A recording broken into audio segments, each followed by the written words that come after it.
Now, what's cool is to see how these two work together. This is really neat. And this is the reason why I didn't do 2 separate sermons on this, because I could have done one or 2 weeks on this especially. But when you see these two beatitudes collide together, it's so incredibly powerful. And let me state it in the form of a question and see if it applies to you. Have you ever done something or said something to someone that you love that hurt them only because you just weren't that broken over your sin, over your own sin?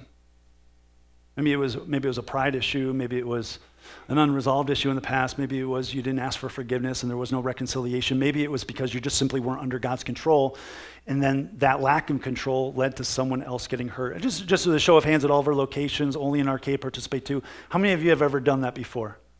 Oh, good. So I thought I was the only one, right? We've all done that. We've all been there. We've all made those mistakes.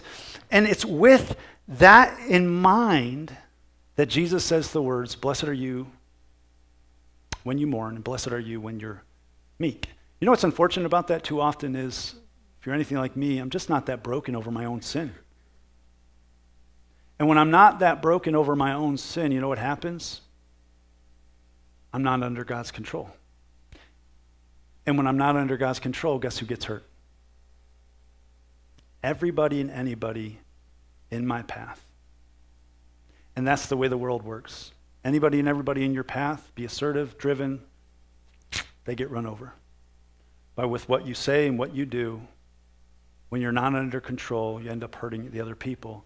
And yet, this is where these two things work together. Blessed are you when you mourn, for you shall be comforted. How many of you want to be comforted right now? Sure, right? We all like the comfort, right? We all like verse 4. We all want the comfort. But you know what comes after verse 4? Meekness.